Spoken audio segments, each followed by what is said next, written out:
A listener note. This episode contains depictions of child abuse and is not suitable for all audiences. To protect their privacy, we have changed the names of some children involved in this story.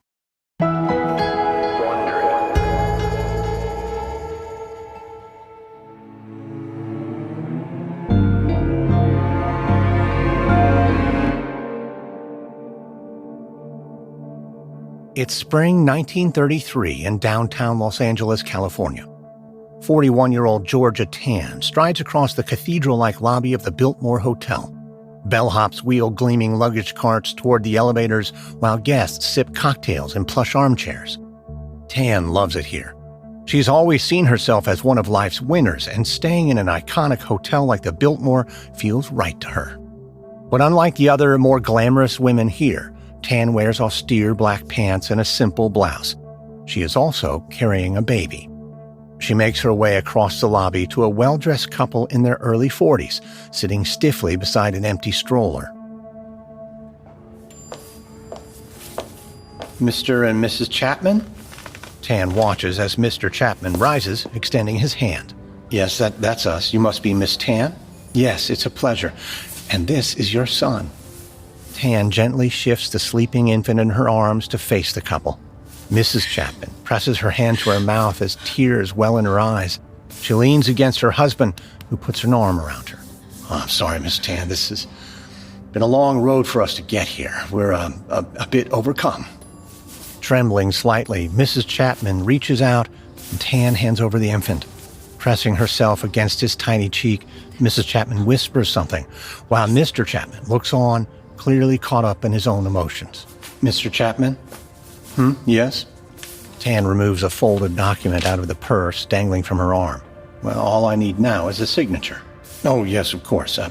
I'd be glad to. Tan hands Mr. Chapman the document, and pulling out a pen, he hunches over a small coffee table and signs his name at the bottom. Well, that's it. Congratulations to you both. That's it. He's just ours now.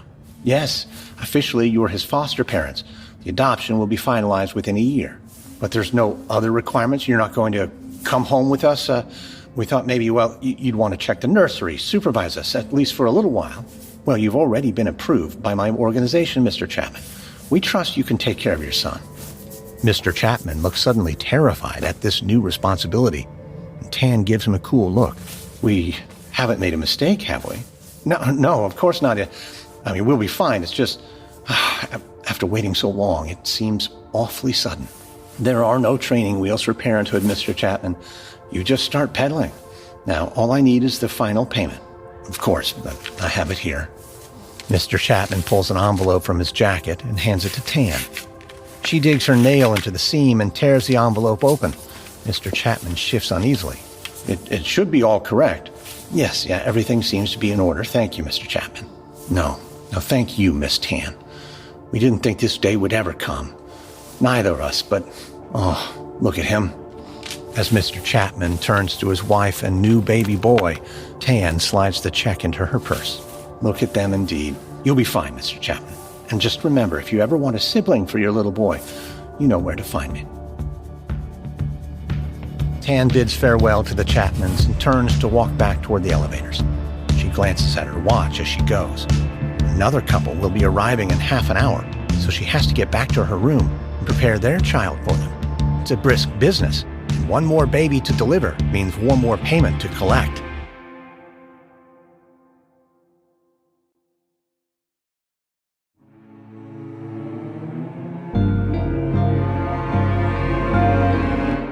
From Wondery, I'm Lindsay Graham, and this is American Scandal.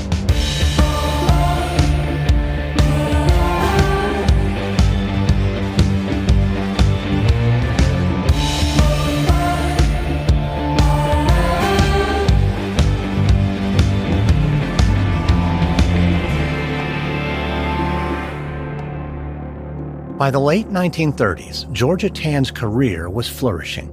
She had practically taken over the Tennessee Children's Home Society in Memphis and had become one of the foremost advocates of adoption anywhere in America. But Tann didn't just hand out children to anyone. She was fixated on the idea that a poor child, however happy or loved, was always better off with a wealthy family. But as her profile rose and more people sought her help, Tann began to realize that she could benefit from her work as well. For those adopting through the Tennessee Children's Home Society, there were various fees to pay. Administrative costs, pre-adoption home visits, and travel expenses. These were all legitimate. But Tann realized she was leaving money on the table. If she inflated the charges and had parents make their checks out directly to her, she could make a profit on every child she placed. Adoptions had already made Tann a powerful woman. Now they were going to make her a wealthy one, too. This is episode 3, Sitting on a Goldmine. In the summer of 1933, 24-year-old waitress Mary Lee Calhoun pays a visit to the Tennessee Children's Home Society office in downtown Memphis. Calhoun is about to spend several weeks in the hospital, and she needs to make arrangements for the care of her 4 children, a 3-year-old daughter and sons aged 7, 6, and 5. Calhoun has heard about Georgia Tan and hopes that her TCHS will be able to help. When she arrives at the offices, Calhoun is met by one of Tann's officials, who has all the paperwork ready for her to sign with a kind face and sympathetic tone. Mrs. Calhoun, I understand. This must be a difficult day for you. Well, it's just terrible timing. My husband Denny's sick as well, but I'll be back on my feet before long. The doctor says a few weeks, a month at most. That's good to hear. And rest assured, your little ones will be safe, well-fed, clothed, and loved, just like all the children under our care.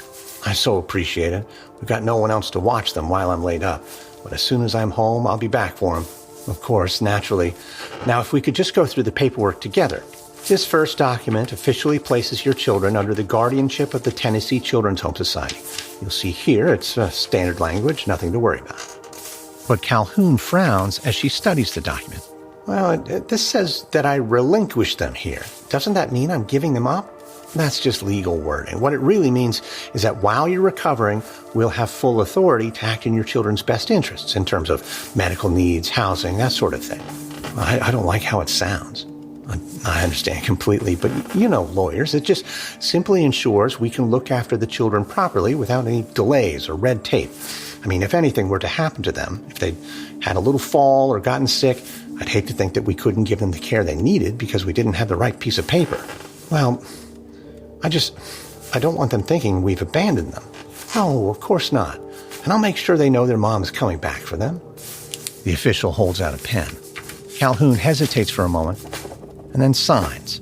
The TCH official leans over the desk and then flips the document to another page. Good. Now, if you'll just initial here and here, they'll be together, won't they? I'm sorry? The children, you won't split them up? No, we always try to keep siblings together whenever possible. You try to? Every effort will be made, Miss Calhoun. We take the welfare of children very seriously, I assure you. They'll be in excellent hands. And when you return, they'll be just as happy and healthy as you left them. Mary Lee Calhoun does not realize that she's just signed away custody of her children and handed them over to the TCHS. Within days, Georgia Tan starts looking for buyers for her 4 children. She doesn't find anyone to take the girl before Calhoun returns from the hospital to claim her, but Tann gets good money for the 3 boys. The 2 younger brothers are sold together to one family, but the oldest, 7-year-old Eugene, is taken away from the others and driven out of Memphis by Tann herself. It takes several hours to get Eugene to his new home, which is a farm deep in rural Arkansas.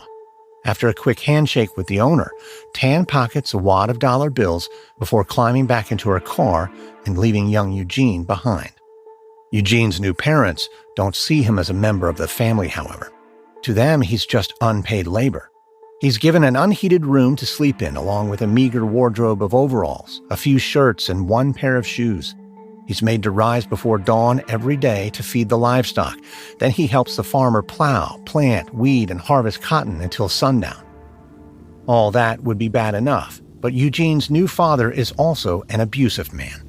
He doles out vicious beatings for the smallest of infractions, and one time he even shatters Eugene's spine after hitting him with a post hole digger. Georgia Tan is not aware of any of this. But even if a child's new home is far worse than the one they're rescued from, Tann doesn't care. Once she has money in hand, the child's well-being is no longer her concern. She's already moved on to the next adoption. By now, Tann's official salary of perhaps a few $100s a month is dwarfed by what she's making illegally from adoptions. It's a scheme she continues to get away with thanks to the support of the powerful network she's built in Memphis, people who should be protecting children and their parents, but are in fact just Tann's willing collaborators. It's 1935 in Memphis, Tennessee. 15-year-old Martha Brewer sits in the back of a car squeezed in alongside her 4 siblings. The youngest, 5-year-old Annie, darts her eyes back and forth in fear.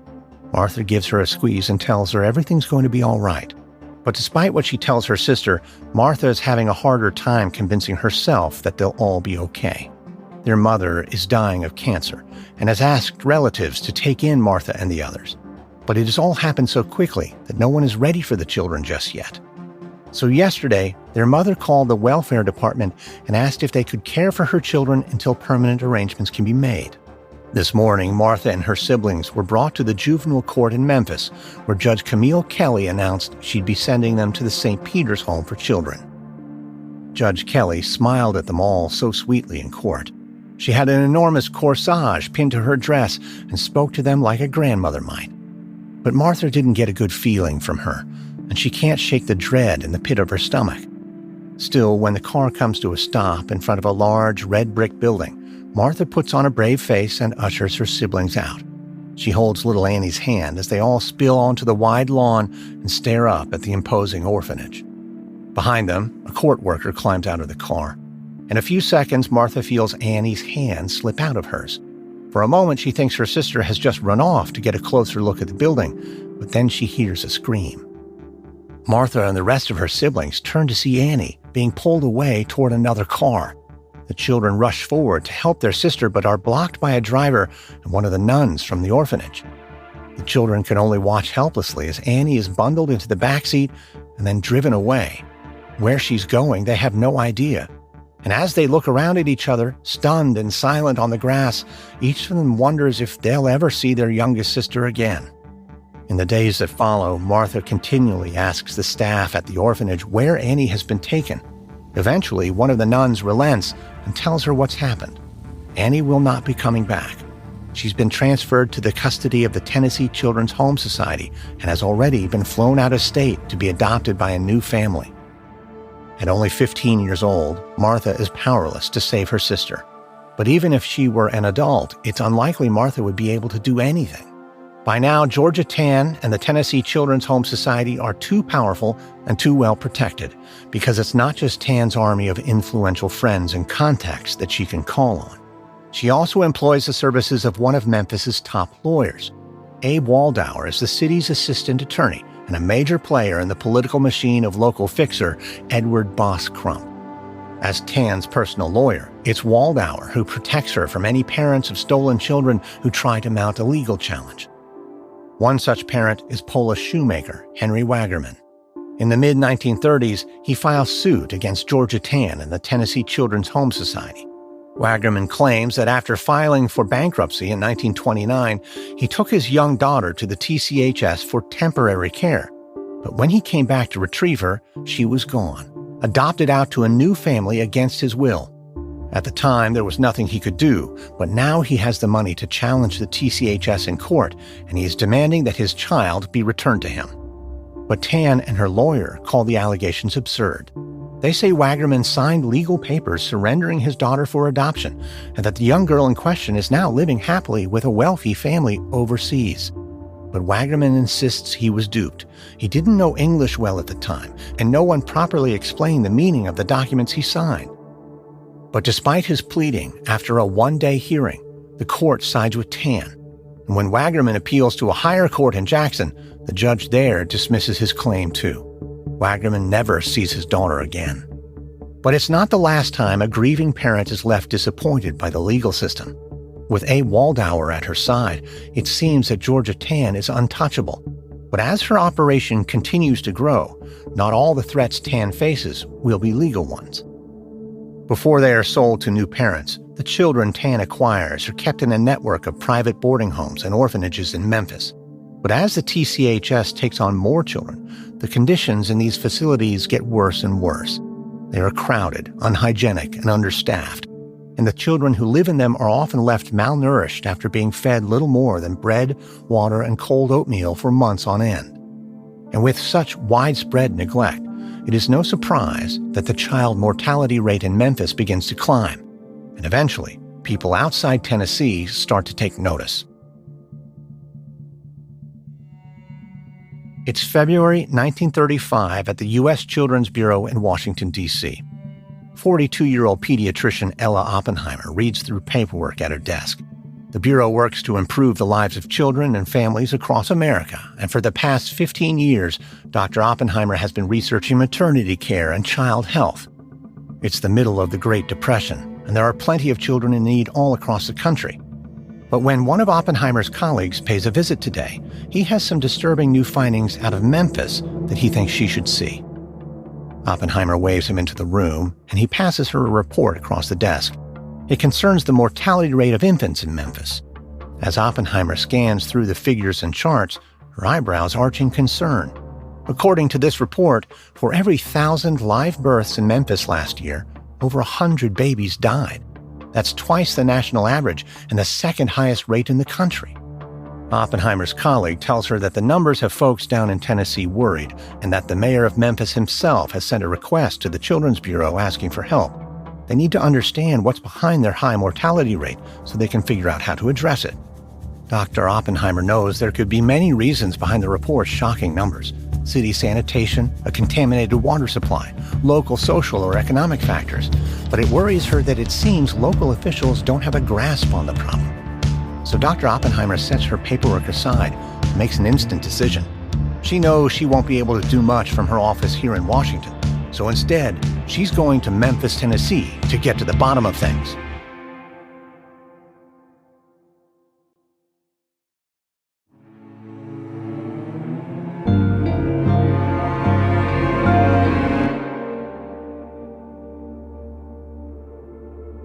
U.S. Children's Bureau pediatrician Ella Oppenheimer arrives in Memphis, Tennessee in the spring of 1935.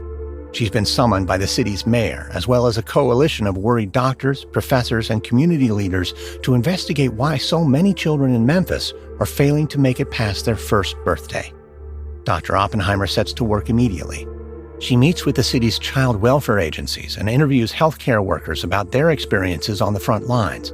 She soon concludes that gastrointestinal infections are one of the main causes of the high infant mortality rate in Memphis. Such illnesses can spread very quickly and leave young children dangerously dehydrated unless cared for properly. But that's only a partial answer to the mystery. The cause of the epidemic remains unclear. So hoping to get more information, Dr. Oppenheimer reaches out to the head of one of the city's largest child care organizations, Miss Georgia Tan of the Tennessee Children's Home Society. Tann is such an influential figure in Memphis that Oppenheimer is sure she will have useful information to share. But getting a hold of Tann proves very difficult. Oppenheimer's attempts to schedule a meeting are repeatedly avoided or rebuffed. Finally, at the beginning of July 1935, Dr. Oppenheimer decides that her polite requests are not working, so she tracks Tann down in person at her office in the heart of Memphis. It's a searingly hot afternoon with temperatures reaching 99 degrees, so the lobby of the Derman building is welcomingly cool and dark. Letting her eyes adjust to the gloom, Dr. Oppenheimer peers at the directory on the wall. She finds the listing for the Tennessee Children's Home Society, then heads down a hallway. Dr. Oppenheimer is just a few steps away from the TCHS office when the door opens and a stern-looking woman with neatly cropped hair strides out. Oppenheimer raises her hand. "Excuse me, I'm sorry, are you Miss Georgia Tan?" The woman stops and looks at Oppenheimer imperiously. "Yes? What can I do for you, miss?" "Well, it's Doctor, actually, Dr. Ella Oppenheimer. I'm from the Children's Bureau in Washington. I've been trying to contact you. I do have a lot of calls on my time. I'm sorry. What was it regarding?" "The health of Memphis's children. I've been invited here by the mayor." "Ah, yes, I remember now." Tann turns and locks the office door, then returns to face Dr. Oppenheimer. "Well, as you can see, I'm not a doctor, nor am I a nurse. I doubt I can offer you much assistance." Tann moves past Oppenheimer and then heads down the hall toward the exit. Oppenheimer falls into step with her. "Nonetheless, I believe your insight would be most valuable for my report. Your organization runs several boarding homes for expectant mothers and infants in the city, correct? Not entirely. I really do have somewhere I need to be. I'm happy to walk with you. This won't take long. Well, all right. We don't run the homes ourselves. We pay a fee to the operators for each child or pregnant woman they take in to cover the cost of room and board and any medical care they may require. Excuse me, do you mind? Tann points at the door, and Oppenheimer hesitates a moment, confused. Oh, of course. Then Oppenheimer opens the door and Tann bustles through. Oppenheimer follows her out onto the street. Now, Miss Tann, I understand you're not supervising these boarding homes on a day-to-day basis, but presumably you have oversight at least of these facilities. You're placing young children there. I can assure you all the homes we use are of the highest standard. Tann peers down the street with an irritated expression. Oppenheimer presses on. That's good to hear, but could you tell me what kind of training the operators of these homes receive? Do you know if they have qualified, medically trained staff on hand? Miss Oppenheimer, perhaps in Washington you have boarding homes with on-call doctors and nurses, but we operate on very limited budgets here.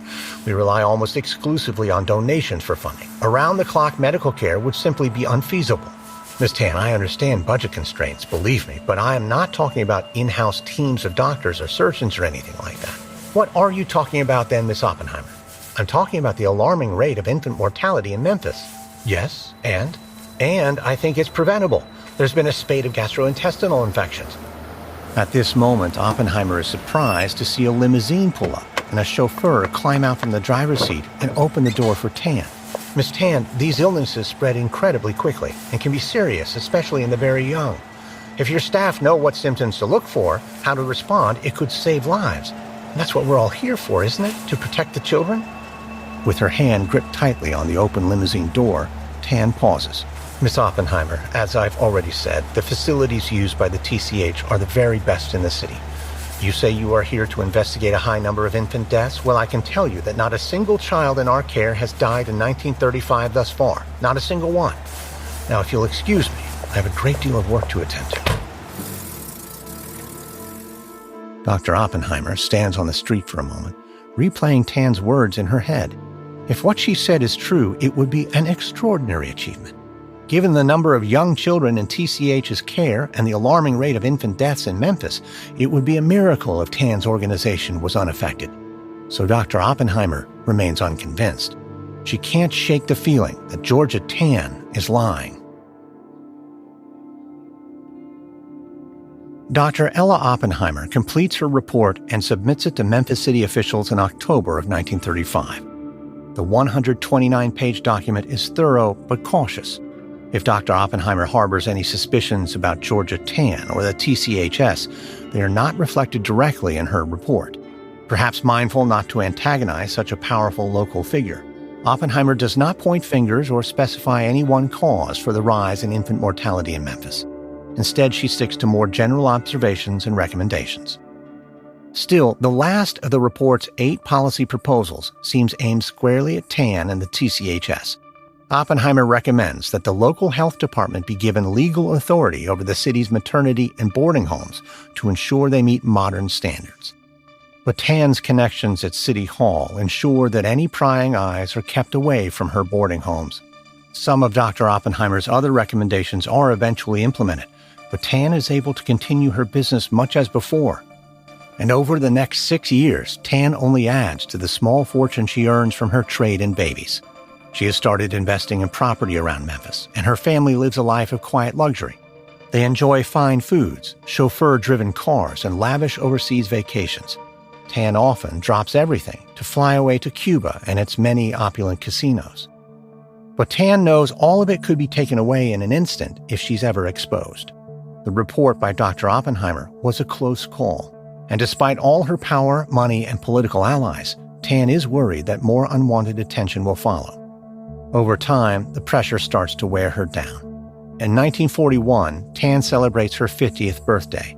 But that same year, she experiences a nervous breakdown which forces her to retreat from public life. And soon after that, she has a heart attack.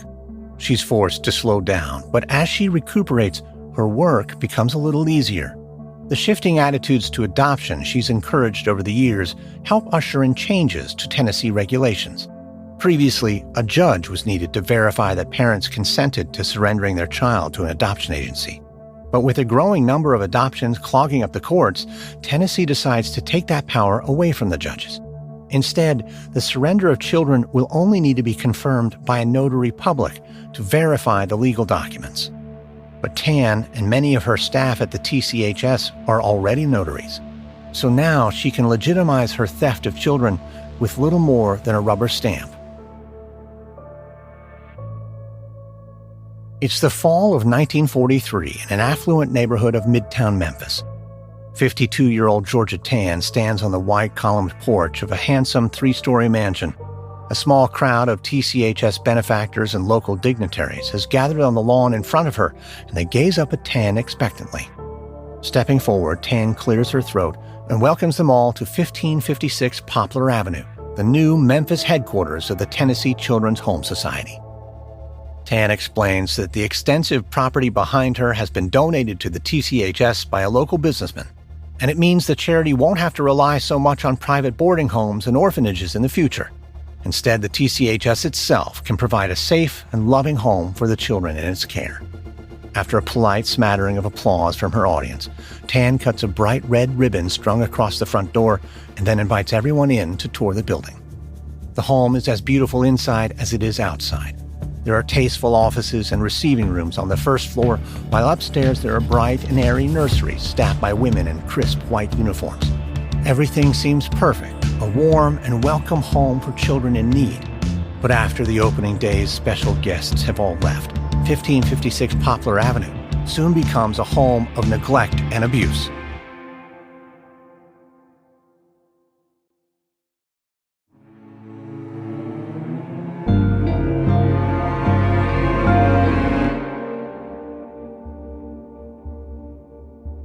Before 1943, the Tennessee Children's Home Society did not operate any of the boarding homes or orphanages they worked with in Memphis, and that meant that Georgia Tan could deny that she was ultimately responsible if any of those facilities did not provide proper care.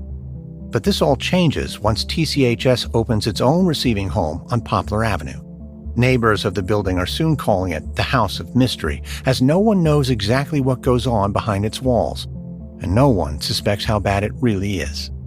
The women who work at the home may be dressed like nurses with their pristine white uniforms, but they have no medical training, and each of them must supervise up to 25 young children at a time. The house is freezing cold in winter, stifling in summer, and discipline is strict year-round.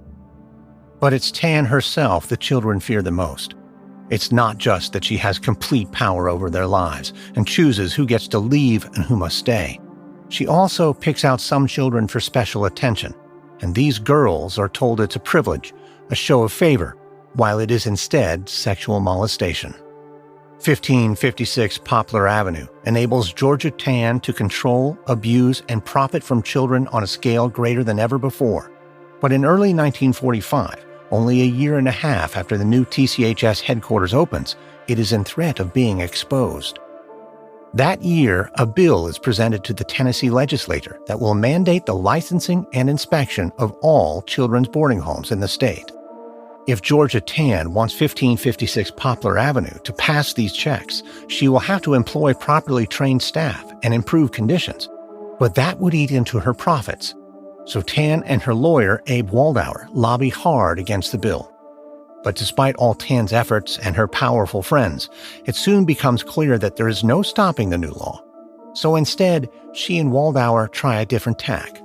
Using their connections in the state legislature, they have a special clause inserted into the bill exempting any facilities run or used by the TCHS.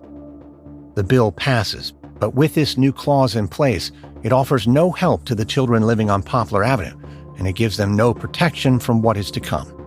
The TCHS boarding home is overcrowded and unclean, a perfect breeding ground for disease. And in 1945, 10 years after Dr. Oppenheimer warned of fast-spreading gastrointestinal disease, a vicious outbreak of dysentery sweeps through the building. In the space of just 4 months, dozens of children die, leading one doctor to plead for changes to be made.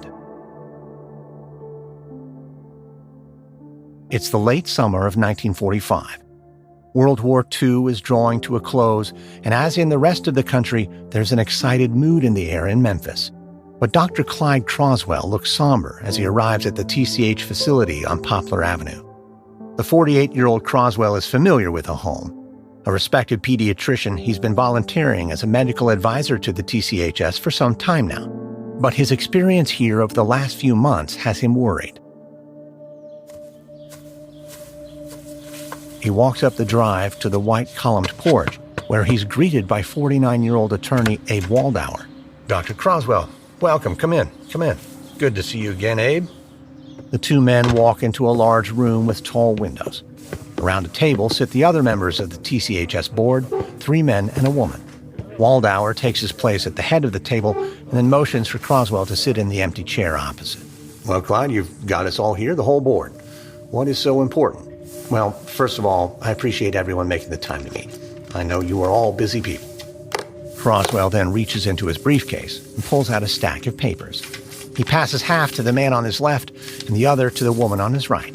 These are my notes from the last 4 months of visits to this facility. There's a copy there for each of you.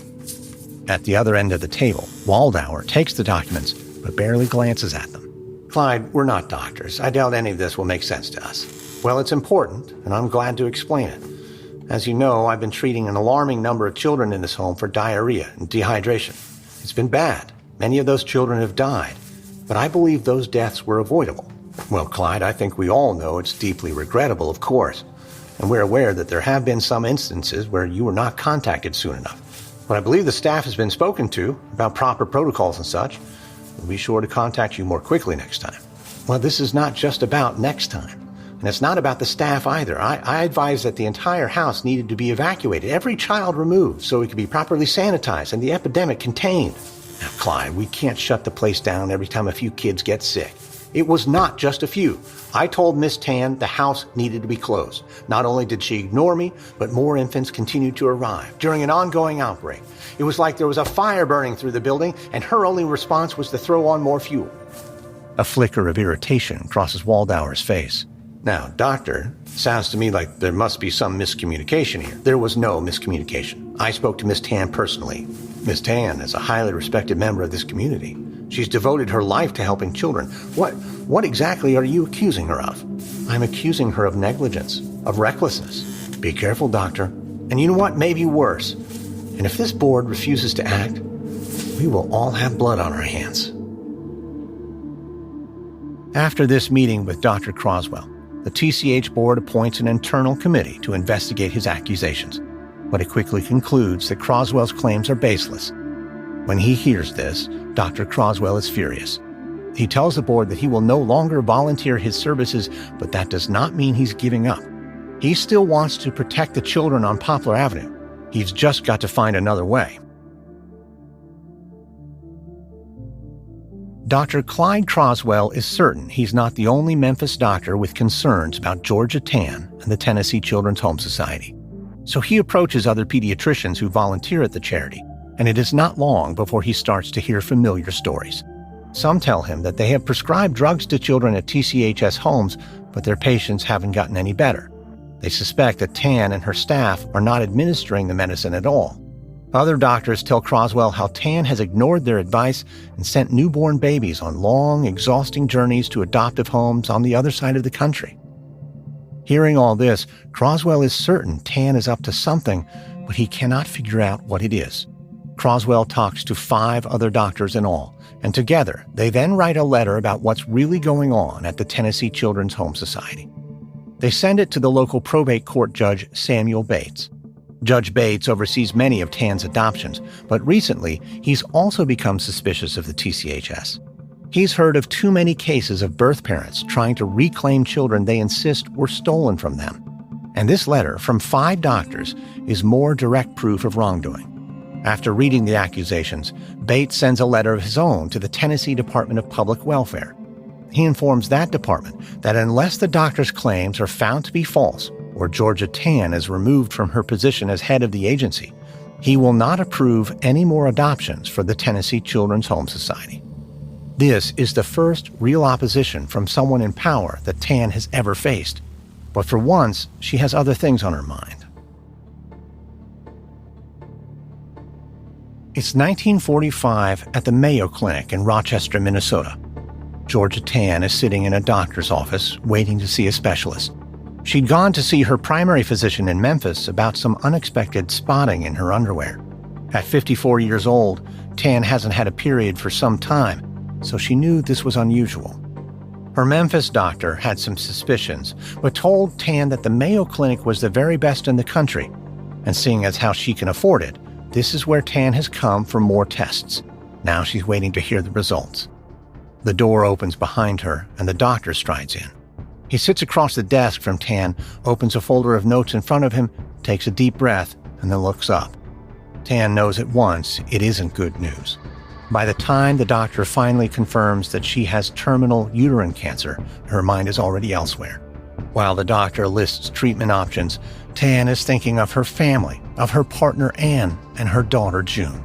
She wants to make sure they are set up after she's gone, and that means she needs to make more money. But Georgia Tan is running out of time, because just as her own body is attacking her from within, new investigations into her actions at the TCHS threaten her from without.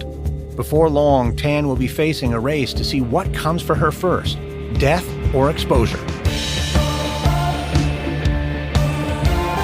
From Wondery, this is episode 3 of The Woman Who Sold Babies for American Scandal. In our next episode, Georgia Tan continues making thousands of dollars from her illegal adoption scheme as investigators finally uncover the truth about the Tennessee Children's Home Society.